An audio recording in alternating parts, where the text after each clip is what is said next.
Hi, I'm Patty. Welcome back to another edition of History in Your Own Backyard. Today we are at the Loveland Train Depot with the owner, Martin Schickel, here in Loveland, Ohio. Hi, Martin. How are you doing today? Hi, Patty. Fine, thank you. Can you tell me about this really cool train depot? Some Sure. information on it? I'd be happy to. A couple of things. I'm the third owner of the building. The Baltimore and Ohio Railroad built it in 1907. And then my dad purchased it from the railroad. He was William Schickel. He was a lifelong artist, and he used it for his studio and workspace for many years. Okay. And then I purchased it from my father. So I'm just the third owner since 1907. Okay, so it's been a family. It has been. Loveland is a railroad town. And many years ago, what is now the Loveland Bike Trail was the Little Miami Railroad, which was one of the first railroads in the area and one of the first railroads to serve Cincinnati and the surrounding area.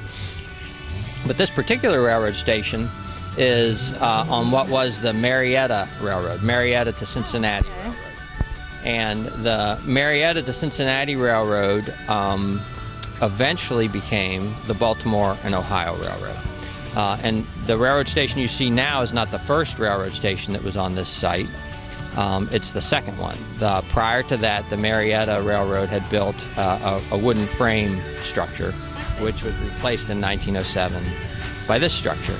And there were many, many railroad stations right here within view, really almost within this camera shot. There was 3 railroad stations, a turntable, and a water tower. And it's very easy these days to go on Google and find photographs of all those things.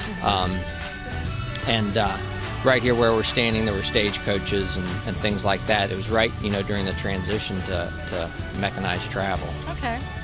Back during that era of steam, the monthly pass for a commuter to Cincinnati was $6. That was a lot for back then, I would imagine. I don't know. It doesn't sounds pretty reasonable to me, but I haven't figured out the math on it.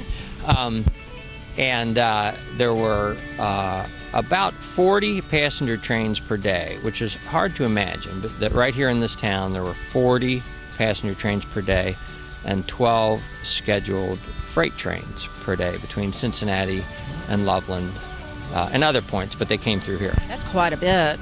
So it was a busy, busy city, and it was also largely kind of a summer home city for people who lived in Cincinnati. A lot of businessmen, business families would have a summer home here. And it was sort of the beginnings of being able to live in the suburbs, quote unquote, and travel to Cincinnati. Some of the promotional material of the day says, you can live, 24 miles from the city and still work in the city because of the railroad lines out to Loveland. I see. That's really interesting. This is a wonderful place, and it just looks like it's been taken care of really well.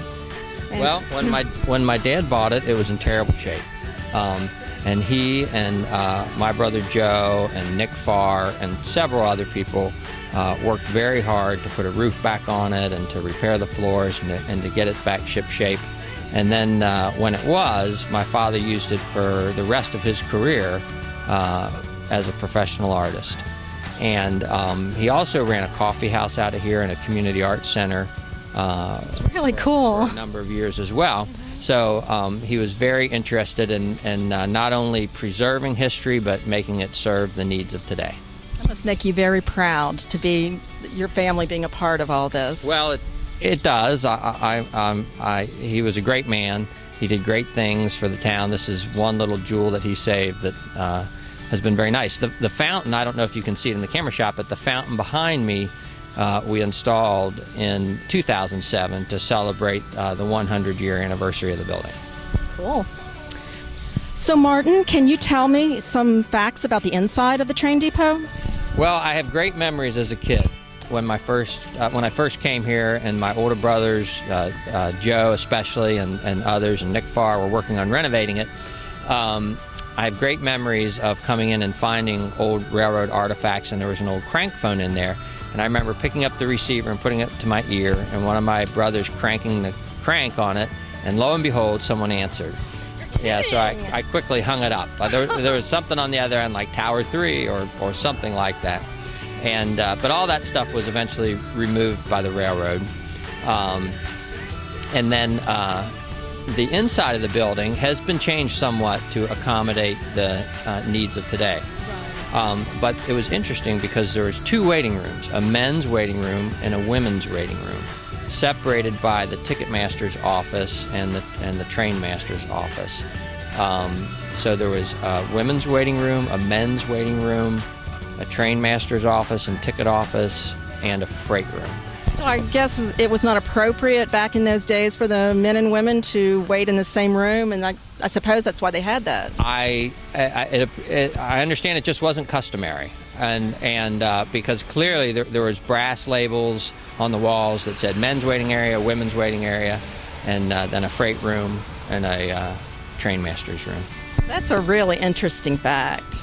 Thanks for sharing that. My pleasure. This is an old train bulletin that used to be mounted on the building here. We're on the track side of the railroad station, and this was a train bulletin that we could see in the oldest photographs but was no longer on the property. And sometime this year, somebody came into the store here, which is now a running spot store, and gave to the manager, Dave, this sign back. I'm sure they had salvaged it at some point, thinking the building might be torn down or something like that. And they had salvaged it, but now that the building's in good shape again, I think it's really neat that they wanted it to come back to the building. And it's interesting to look at it because you can see that there's still trains listed. We didn't write these on here. These were on here when we got it back. And it says where they're from, for example, Baltimore, St. Louis, and Cumberland. And then what time they're due. And then OT, meaning they're on time, or this one's running late at 1:30. So we're going to put this back on the building at its original location. Also, in some of the other shots of the building, you'll notice a terracotta roof on the building. That's something we did pretty recently, within the last 5 years.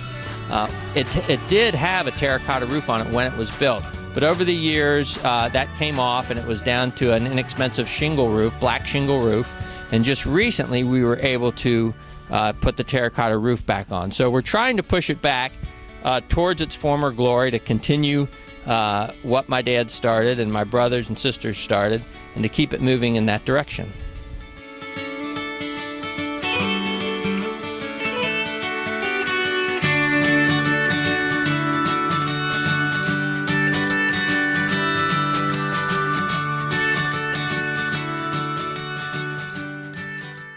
Thanks for watching another edition of History in Your Own Backyard.